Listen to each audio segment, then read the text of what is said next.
U.S. President Donald Trump and other top officials had a close shave at the annual White House Correspondents Dinner as a suspect named Cole Allen Thomas ran past the security checkpoint at the venue and opened fire at a U.S. Secret Service officer. Now, the security lapses in this event have come to the fore. Here's more.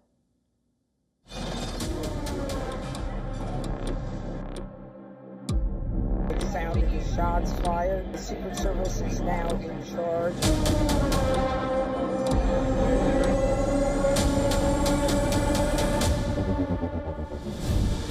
The stage was set for an eventful night at Washington Hilton on the 25th of April, with Donald Trump making his first ever appearance as the US President at the White House Correspondents Dinner.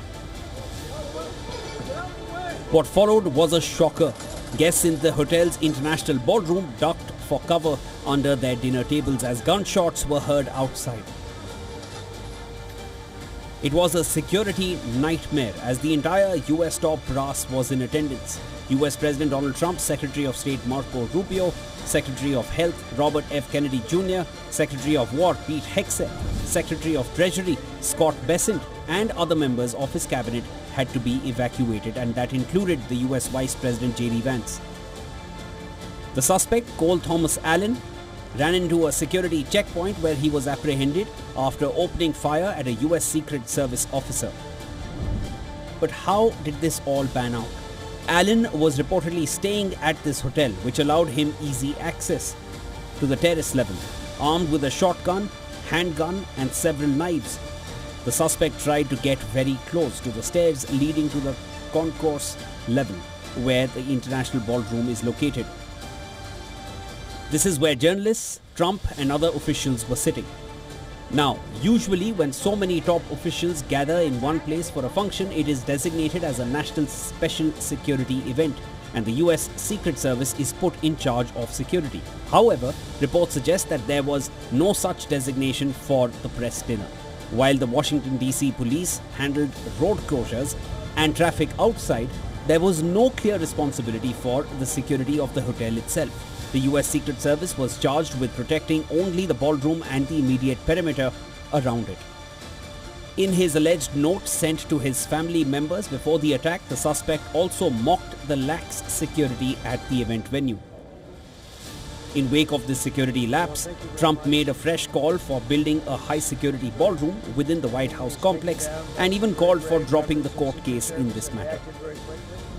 I didn't want to say this, but this is why we have to have all of the attributes of what we're planning at the White House. It's actually a larger room, and it's much more secure. It's drone-proof, it's bulletproof glass. We need the ballroom. That's why Secret Service, that's why the military are demanding it. They've wanted the ballroom for 150 years for lots of different reasons, but today's a little bit different because today we need levels of security that probably nobody's ever seen before. This third assassination attempt within 2 years is prompting a rethink of Trump's security measures. As per Fox News, discussions are underway at the highest level about whether Trump needs to start wearing a bulletproof vest for future public events. As the probe intensifies with the suspect set to be produced in court, this incident has raised uncomfortable questions regarding the security of the US president. Bureau Report, WION World is One. Okay, joining us live on the broadcast is Peter Kutznick, professor of history and director of the Nuclear Studies Institute at American University. Peter, welcome back to WION.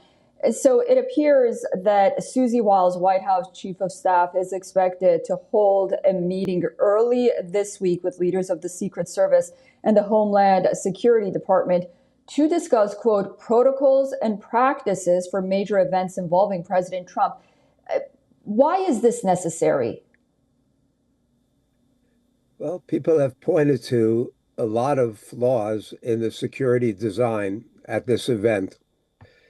You have to remember, this was a single gunman who was not trained, was not competent, and he was able to pierce security to get that close to the ballroom. Some narratives want to stress how well the Secret Service performed, And certainly they were able to stop this single gunman. But what if this was a professional hit? What if this was really the Iran or other intelligence agencies trying to run this? It would be much more difficult. They could swarm the event. And so if this single gunman was able to breach security to that extent, and they did respond, and they are very brave, and they did stop him, but it was just too unsettling that somebody with that lack of training could do this well, get that close. Yeah, absolutely. And, we've said time and again, two things can be true at the same time. The Secret Service did an amazing job, but also what in the world was happening where a gunman like this could get so close, not to the president, but so many members of his cabinet as well. Peter, my next question is a little political. I want to know whether or not you think it's time that Congress makes a move and starts funding the Department of Homeland Security and Secret Service. Remember, we do have that partial government shutdown ongoing that many people don't talk about. The Secret Service and Homeland Security are getting plenty of funding. They've got it already. So it's not really an issue in that regard. There are other parts of the government that are not being funded. But the Democrats were trying to make an important point, and that was they wanted more control over these ICE agents, these armed thugs who are out terrorizing American citizens and also visitors to the country. And so there's a political battle going on mostly over ICE and over different national priorities right now.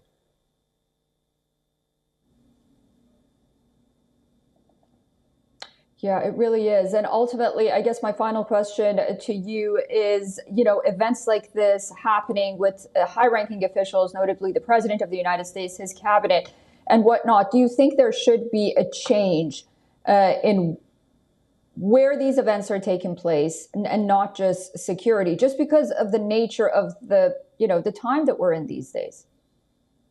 Well, Susan, I think we have to make the time we're in very different. I mean, we look at two things that I consider most important. Number one is the deep polarization in American society. You look at the easy reversion to violence. You got Pete Hegseth saying we negotiate with bombs. You've got Stephen Miller saying it's the law of the jungle, might makes right.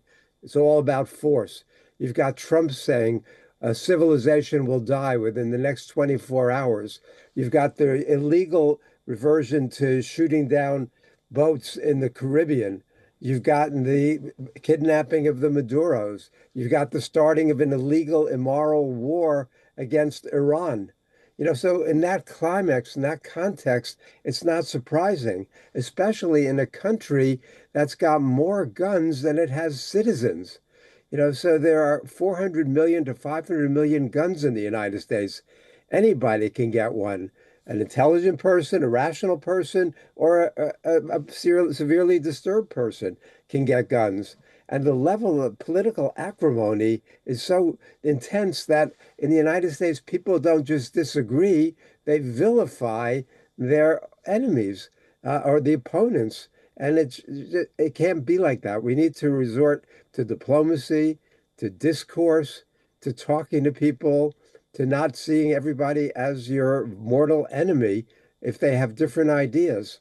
In this case, the guy was an evangelical Christian, and then he reverted to an anti-evangelical Christian. It's the same basic mindset in terms of the extremes that are at play here.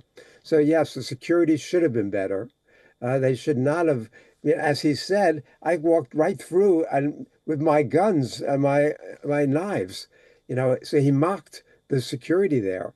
It has to be tighter security for an event like this, and it can't just be security right around the ballroom. It's got to be much higher levels of security. So they failed in that regard. They've failed a few times in that regard. I've had students and friends who are members of the Secret Service. They're all very serious. They're all dedicated. They're all willing to sacrifice their own lives to protect presidents and other officials. So it's not the Secret Service's fault, but there does not seem to be enough vision on the top levels of Secret Service, because that's the case throughout the entire Trump regime. I mean, he's surrounded by incompetence at every possible level, and the good people have either left or they've been fired. So it's not surprising that we see this kind of incompetence. Well, I mean, the shooter definitely wasn't inspired by the president. It appeared that he thought that the president was a whole host of things that he probably heard. And I will say this as a journalist on the national media here. I think dehumanizing this administration also is a huge problem on the other side. I mean, look at the clips from Jimmy Kimmel, who's supposed to be a comedian. I mean, calling Stephen Miller a baby Nazi, constantly calling Trump a Nazi, and then calling Melania Trump, telling her that she has a glow of a widow. Those are also, these are not funny jokes anymore. And I absolutely agree with you. We have to get with the times. And hopefully we just lower the temperature a little bit. It's always a pleasure talking to you, Peter. Thank you. Thank you, Susan. For all the latest news, download the WION app and subscribe to our YouTube channel.